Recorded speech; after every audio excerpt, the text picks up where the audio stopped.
Yeah, I kind of did. Oh, dear. Yeah. You'll forgive me, though. Right, of course I I'll will. move on now with me. Reese Witherspoon was there. The morning Diane Keaton passed away, October 11th, 2025, felt almost like the world had hit pause. The sun was still filtering gently through the tall Los Angeles trees, birds doing their usual morning thing, and yet everything felt heavier. Diane was 79, and she left quietly, without fanfare, in a home that had been her sanctuary, her little kingdom of creativity and calm. Friends and family said her last days were peaceful, but tinged with that bittersweet feeling you get when you know something precious is ending. And then there was Al Pacino. Oh, Al. For 15 years, they'd shared more than just screen time. They shared something complicated, intimate, impossible to fully explain. At number 27, let's talk about those quiet last moments in her home. Diane surrounded herself with little treasures, old photographs, scripts she'd written in the margins, tiny trinkets from decades of work. Friends visiting in her final weeks said the place was spotless, like she had arranged her life for a gentle exit. Each object told a story. A slightly bent fedora, a note tucked into a drawer, memories of Broadway, Oscar nights, late-night script rewrites. Imagine being there, the sunlight casting soft shadows across pages where she had poured her soul. Can you picture it? A room so full of life, and yet ready to say goodbye? No. Oh, God, Annie. Well. La-di-da, la-di-da, la-la. Yeah. Number 26 is about the first people who heard. A quick, almost cryptic emergency call went out, and soon the house was buzzing, though no one outside really knew what was happening. By the time the world learned, social media had exploded. Fans, some who'd grown up watching her films, couldn't stop sharing their shock. "I grew up watching her," one fan typed, "and now it feels like a part of my childhood just left." Crazy how one life can ripple through so many others, right? Have you ever had that gut punch moment where a death just stops you in your tracks? Number 25 is a softer one. Diane had her battles: skin cancer, eating disorders back in her younger years, the pressures of life under a spotlight. But in her last weeks, she was just Diane. Dignified, quietly funny, doing her little routines, morning walks, reading in the sunny corner of her living room, playing with Reggie, her golden retriever. Nothing flashy, just life. The ordinary kind that feels extraordinary when you realize it's nearly over.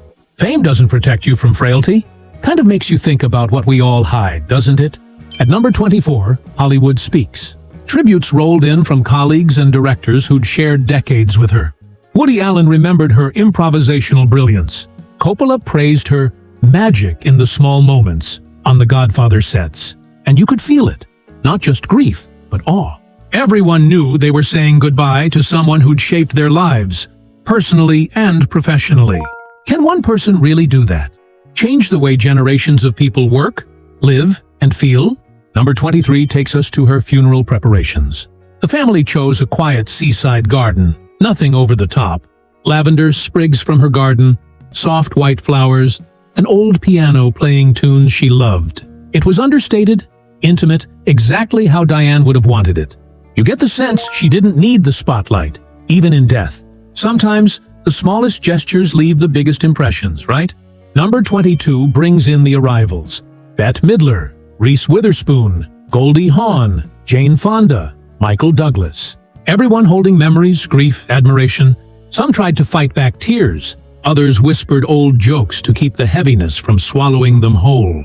Watching it from afar, you almost feel like you're peeking into a private world, one full of love, loss, and respect.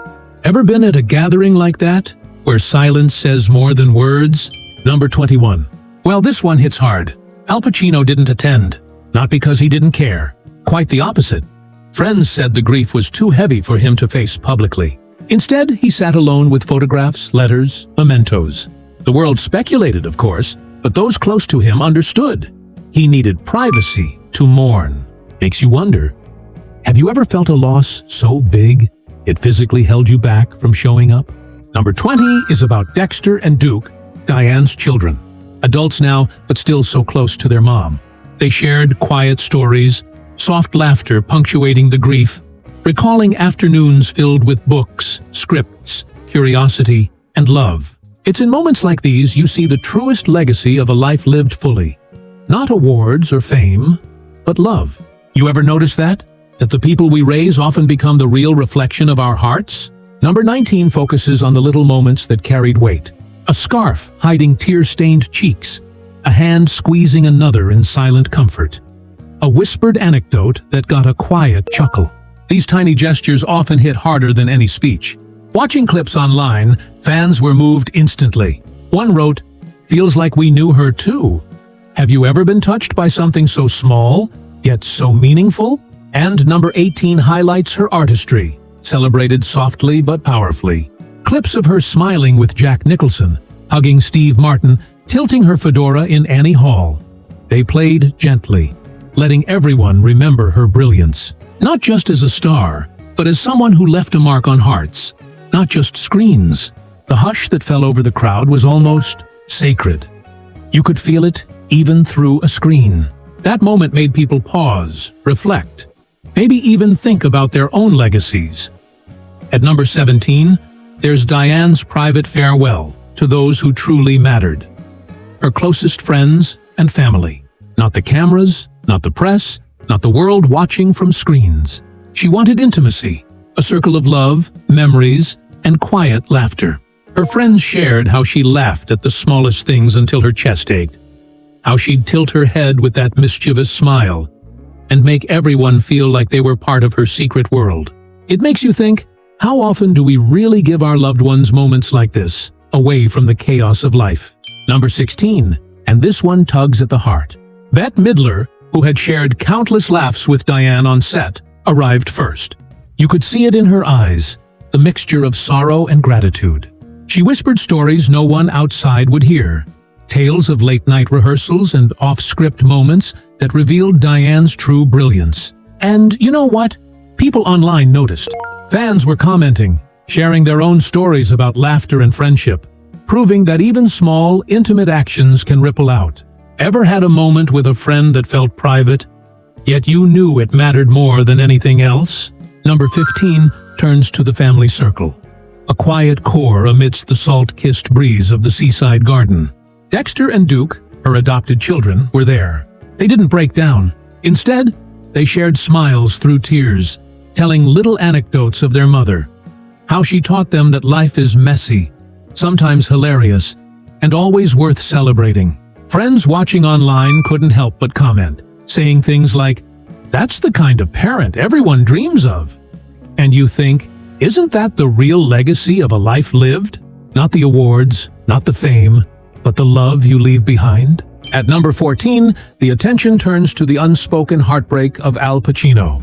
He didn't attend, and the silence around that choice was louder than any speech. Close friends revealed how he spent hours in private, flipping through photographs, rereading handwritten letters, revisiting every shared moment. Can you imagine holding on to a love so deeply, yet knowing it can't be relived? It's haunting, beautiful, and sad all at once. And here's the kicker. Fans everywhere were divided in reactions. Some praised his devotion, while others wondered if he should have been there physically. How would you navigate grief that's too heavy to show in public? Number 13 is about the small gestures that carry enormous weight. A single lavender sprig from Diane's garden, a whispered joke among friends, a hand squeezed just long enough to say, "I'm here." It sounds simple, but those watching, both in person and online, felt it deeply. One fan wrote, "I felt like I was there, and I didn't even know her personally." That's the power of subtlety. It makes you ask yourself, have you ever been moved by something so quiet it felt monumental? Number 12 dives into the eulogies. Brief, yet full of fire and heart. Woody Allen spoke, voice rough, memories raw. Diane was the embodiment of creativity, he said.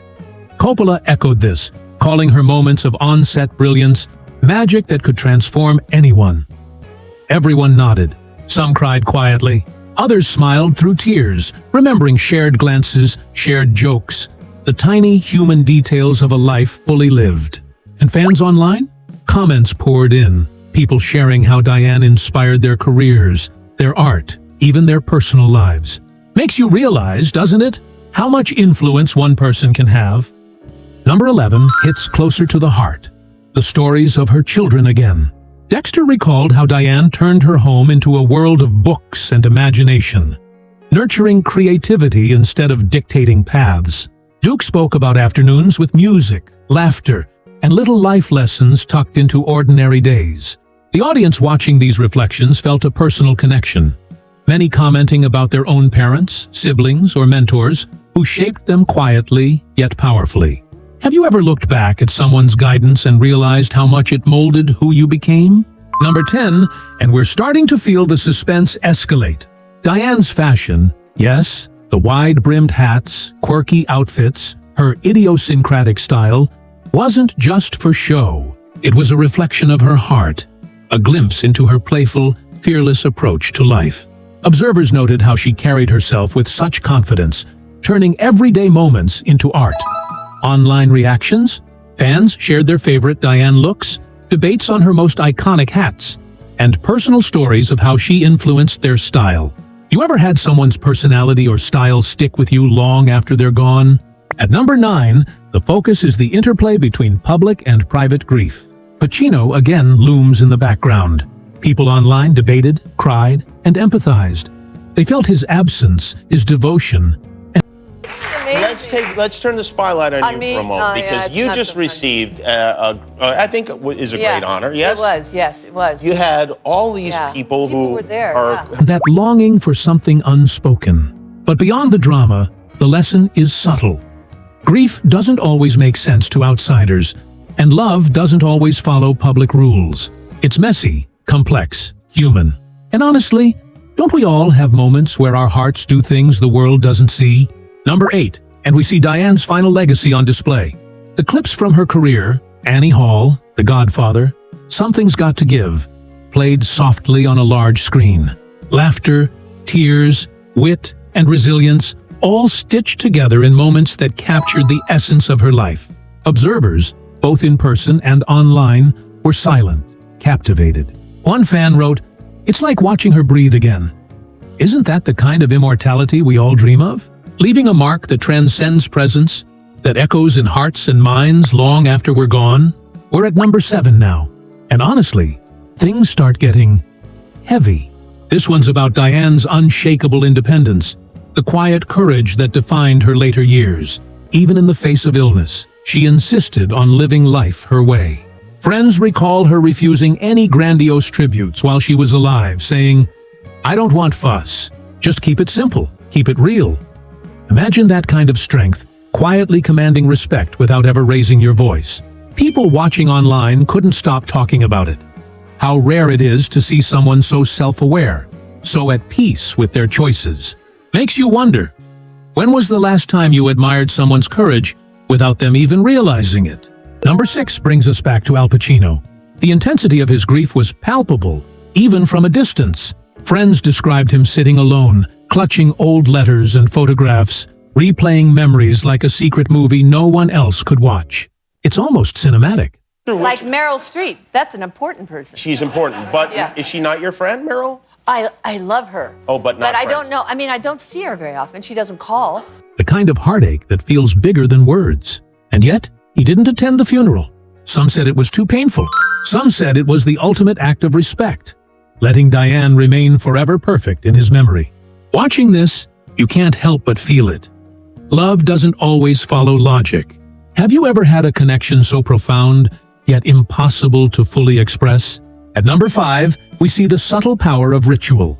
The family scattered lavender and herbs from Diane's garden as they said goodbye.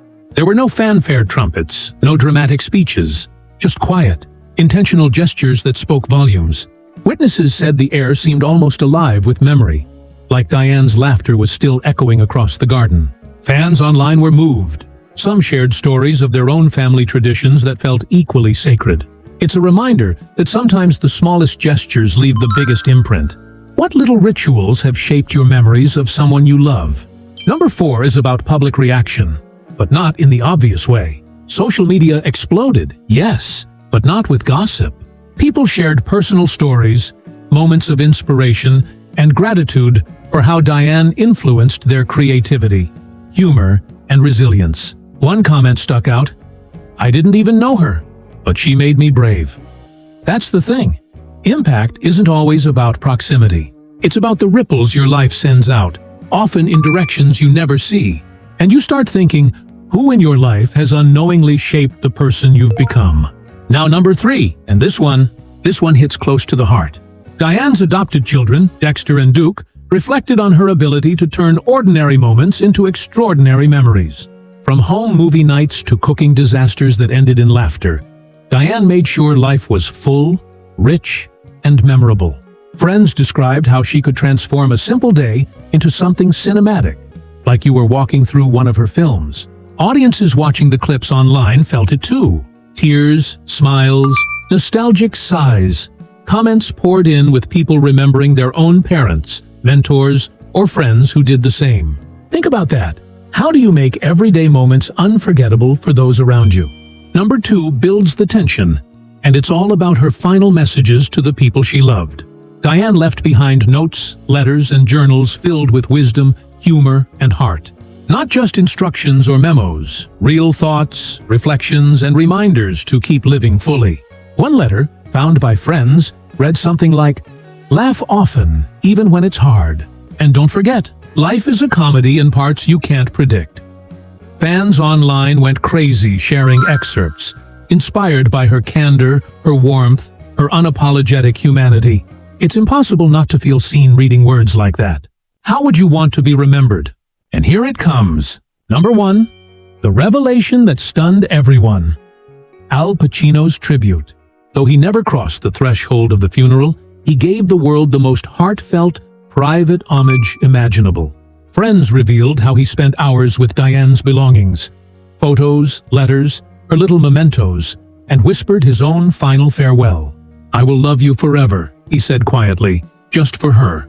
The intensity of his love, the regret, the devotion, it's a kind of heartbreak that feels universal.